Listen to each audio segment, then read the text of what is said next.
il se passe toujours plein de trucs dans le monde des cryptos. C'est pour ça que tu dois regarder cette vidéo. C'est parti!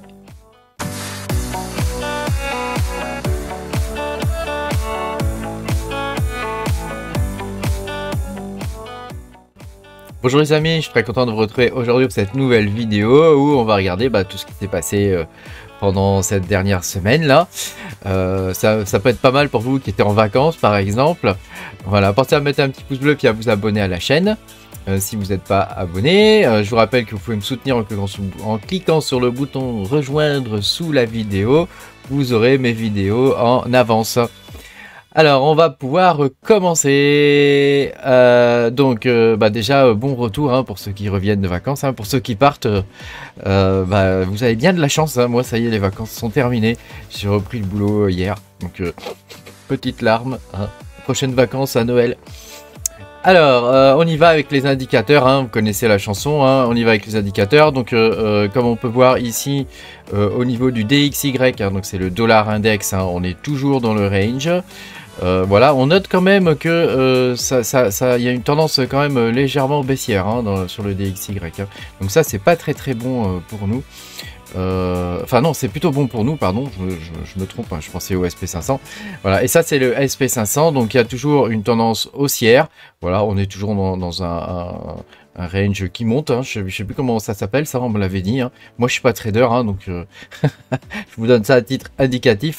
Donc voilà, si on regarde un petit peu ce que ça donne au niveau des indicateurs, c'est plutôt pas mal. On notera quand même une sacrée chute au niveau du Bitcoin, alors qu'on avait un signal buy sur le H-Ribbons, qui est un indicateur qui est censé être fiable. Voilà. Au niveau des news, il y a eu pas mal de trucs. Déjà, il y a eu donc suite au crash du Bitcoin, il y en a qui pensent que c'est Elon Musk qui aurait vendu ses Bitcoins. Évidemment, s'il les avait vendus, déjà, il les aurait peut-être pas vendus sur les marchés, et puis il les aurait peut-être pas tous vendus d'un coup. Donc, ça me paraît complètement débile ce type d'explication, quoi. Donc, évidemment que c'est pas ça, quoi. Je veux dire, mais ça crée du FUD. Ça crée du FUD, genre vendez vos bitcoins, vendez vos cryptos. Ensuite, on a les géants de l'immobilier Evergrande qui fait faillite aux États-Unis, à préciser. Donc Evergrande, il fait faillite tous les 6 mois, donc on commence à être habitué. Donc est-ce qu'il y aura des implications ou pas? Je pense pas, on n'en sait rien.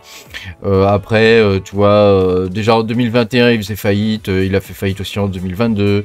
Là, il refait de nouveau faillite, mais juste aux États-Unis. Enfin, tu vois, voilà quoi. On s'est compris, on s'en fout complètement. Tout ça, c'est du FUD. Et à côté de ça, tu peux remarquer quand même que il y a les ETF Bitcoin qui arrivent, dont certains sont arrivés en Europe, puisque Euronext, donc la bourse, une des bourses européennes, a 3 ETF éligibles. Alors je ne sais pas si ce sont des ETF spot, comme celui de BlackRock, ou si ce sont des ETF normaux, quoi, c'est-à-dire qui sont juste indexés sur le prix mais qui ne nécessitent pas d'acheter des bitcoins, quoi. Donc comme tu peux le voir, l'Europe est en avance, puisque nous on a déjà des ETF bitcoin, donc à n'en pas douter, on aura des ETF bitcoin spot aux États-Unis, ça va arriver. Peut-être c'est l'intérêt de tout ce FUD, de toutes ces news un peu moches là que tu peux voir. Genre attention, on va tous mourir, alors que de l'autre côté, par derrière, ils se préparent. Évidemment que quand les ETF Bitcoin vont arriver, je pense que ça va skyrocket. Mais bon, c'est peut-être pas pour tout de suite. Autre chose, Vitalik a admis que tous les Layer 2 avaient des backdoors. Une backdoor, c'est quelque chose qui te permet de prendre le contrôle de la blockchain, de sortir des fonds, etc. Et qui ne seront jamais 100% décentralisés. Donc là, on voit bien que ça casse un peu le mythe, tu vois, de la crypto décentralisée, etc. Donc c'est pas moi qui le dis, m'en veuillez pas, c'est Vitalik qui le dit. Donc voilà, il dit qu'il y a beaucoup de projets qui ont des backdoors, en particulier dans les Layer 2. On l'a bien vu avec FTX, il y avait des backdoors, ils ont pu récupérer 400 millions, je crois, comme ça. Bon, voilà, c'est à savoir si vous avez des fonds dans des Layer 2, des choses comme ça. Voilà, ça mérite réflexion quand même. Alors là, on passe vraiment dans la partie minage. Bitmain a annoncé le S21 Antminer. Donc c'est Donc ça, c'est l'article en chinois hein, que je ne comprends pas, hein, mais... mais j'ai trouvé un article en anglais. Voilà, donc comme tu peux le voir, le Antminer S21, donc c'est la nouvelle génération de miners de Bitcoin. Voilà, qui a été présenté à Hong Kong. Hein, donc, alors, je n'ai pas trouvé son hash rate théorique. Comme c'est 21, j'imagine que... bah, je sais pas, on verra, hein, j'en sais rien. En tout cas, il a été annoncé, hein, donc ça promet du bon, hein, ça promet du bon. Évidemment, grosse nouvelle pour nous, petits mineurs, TX8 va fermer. Hein, vous avez jusqu'au 14 hein, pour récupérer vos fonds. Hein, j'ai fait une vidéo dessus, mais je préfère quand même le rappeler au cas où. Grosse nouvelle aussi, apparemment, la signature des BIOS chez Nvidia a été compromise. Hein, ça vous rappelez du hack hein, qui avait eu, en particulier, ce qui avait débloqué le LHR. Hein. Donc la signature a été visiblement compromise, ce qui veut dire que on va pouvoir flasher nos cartes Nvidia.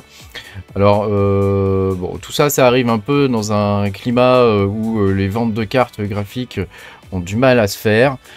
Alors de là jusqu'à penser qu'ils voudraient qu'on brique nos cartes, on verra bien. En tout cas, par exemple, pour ça n'a pas vraiment d'intérêt pour l'instant, hein, mais pour les 4090 par exemple, certaines marques les ont bridées à 1,07 volts, alors qu'on peut faire tourner le corps à 1,1 volt. Alors, est-ce que c'est pour éviter de faire fondre le nouveau connecteur? Je ne sais pas. En tout cas, il y a deux programmes qui existent. Il y en a un qui est en ligne de commande, tu vois, ça ressemble à ça. Donc, je t'ai pris le screen, hein. Ça ressemble à ça. Et puis, il y en a un autre qui est plus joli, hein, qui est avec une interface graphique et tout ça. Donc on verra ce que ça va donner. Peut-être que pour nous mineurs, il y aura moyen de tirer profit de ce genre d'outils. Pour l'instant, c'est difficile à dire, hein, mais voilà, on verra ce que ça va donner dans l'avenir, quoi. Probable que ça serve à rien. C'est probable. Mais c'est possible aussi que ça puisse avoir une utilité pour nous, hein. Donc voilà, ça pourrait être intéressant. Voilà, au niveau de la rentabilité des coins, comme tu peux le voir, le Kiro est toujours en tête, hein, suivi du Zephyr, coin CPU. Hein. Voilà, on a le PDN qui a fait une grosse montée et qui est toujours intéressant à miner. En plus, ça consomme peu et on peut le miner aussi avec des cartes graphiques. Voilà, là, l'Ethereum commence à prendre une place relativement intéressante dans le minage de crypto-monnaies via GPU. Donc ça c'est à signaler. Voilà, on a voilà, après j'ai pas mal d'erreurs là parce que j'ai toujours pas corrigé les trucs sur TX8. Voilà, donc il faut que je mette à jour mon petit programme, quoi. Voilà, t'as vu le PDN, hein, donc le Panda Night, hein. Anciennement BMB, hein, j'avais fait pas mal de vidéos dessus, hein. Comme tu peux le voir, il a une jolie courbe, hein. Je te rappelle que ce coin est utilisé sur XeGX comme système de paiement pour les frais. Hein, tu peux avoir des Panda Night et payer les frais grâce à ce coin, quoi. Donc c'est quand même intéressant. Et ça peut être intéressant de le miner, puisque il y a une incitation à l'achat sur ce type de coin. Donc voilà, ça peut être pas mal, quoi. Voilà. Au niveau des miners, voilà, on a le BZ Miner, hein, qui a été mis à jour. Et donc qui prend en charge maintenant l'algorithme ETH-B3. Donc c'est pour le Re-Ethereum. Donc moi j'en ai miné un du Re-Ethereum, hein, j'en mine plus maintenant. J'en ai miné au tout début pendant peut-être quelques heures. J'en ai fait 1000 je crois, un truc comme ça. Donc on verra ce que ça va donner. Je vais pas le miner moi avec le GPU. Je l'avais miné avec le CPU. Enfin nous et les gens qui me soutiennent. Voilà, pour certains on avait essayé de le miner directement sur le node avec les CPU. Ça avait bien fonctionné. Voilà, après on verra ce que va donner ce coin. Voilà, moi j'en ai un petit millier. Donc on verra bien ce que ça va donner, hein. Si ça se trouve ça vaudra pas grand chose, hein. Mais bon, on verra bien. Il y a une nouvelle version de Rigel. Ah, ça y est, je sais plus comment c'est dit. Ça y est, j'ai oublié. Voilà, pareil, hein, qui permet de miner le Re-Ethereum, donc RTH. Voilà, plus RXD, hein, donc on peut faire du dual. Pourquoi pas? Pourquoi pas? J'imagine que RTH, c'est un coin qui est dont l'algorithme est memory intensive, et le Radiant c'est un algorithme qui est core intensive, donc les deux peuvent bien aller ensemble, hein. Évidemment tu peux ajouter le ZIL, hein, comme d'habitude derrière. Voilà, donc toujours pareil, hein, nouvelle version de Rigel. Voilà, ici on a Ah oui, je voulais vous partager ça aussi pour Alephium. Il y a un nouveau wallet qui est sorti. Donc s'il y en a si vous utilisez le wallet desktop d'Alephium, je vous invite à le mettre à jour. Et vous noterez quand même que Alephium, ils font énormément d'efforts au niveau du wallet. On n'a pas un simple wallet Qt pourri, on a un vrai wallet qui est bien designé et surtout qui fonctionne. Parce qu'on a eu quand même pas mal de problèmes avec les wallets Qt qui sont pas bien maîtrisés au niveau du code. Ça fonctionne pas toujours très bien. Ça dépend des blockchains. Ça fonctionne bien sur Radiant si tu utilises Electrum. Tu vois, mais par exemple le Zephyr, je sais qu'il y en a qui ont quelques soucis dessus.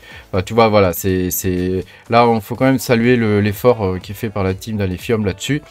Voilà, il y a aussi une nouvelle version de SRB Miner Multi qui prend en charge le Ethereum, je vais arriver à le dire. Voilà. Tu sais, ce coin, il suit un peu ce qu'on a vu aussi sur le reverset Bitcoin, tu vois, ce genre de coin à miner comme ça, bon, pourquoi pas.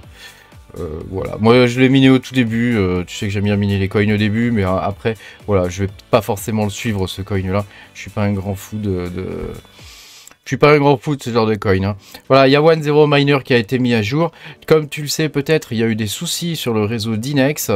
Je crois que c'est une partie de la plateforme française qui est passée en maintenance. Ça a fait tomber les serveurs et ça a foutu une zone pas possible.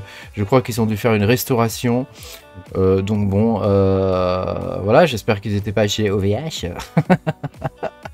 Rappelez-vous, il y a quelques années, il y a des data centers qui ont cramé. Donc si tu as des serveurs chez OVH, je te conseille de les dupliquer quand même. On ne sait jamais. Voilà, c'est tout pour cette mini news qui était la mini news 21, je crois. Pense à me mettre un petit pouce bleu et à t'abonner à la chaîne si tu n'es pas abonné. Et puis merci beaucoup d'avoir regardé cette vidéo. Et puis moi je te dis à bientôt pour de nouvelles aventures. Salut!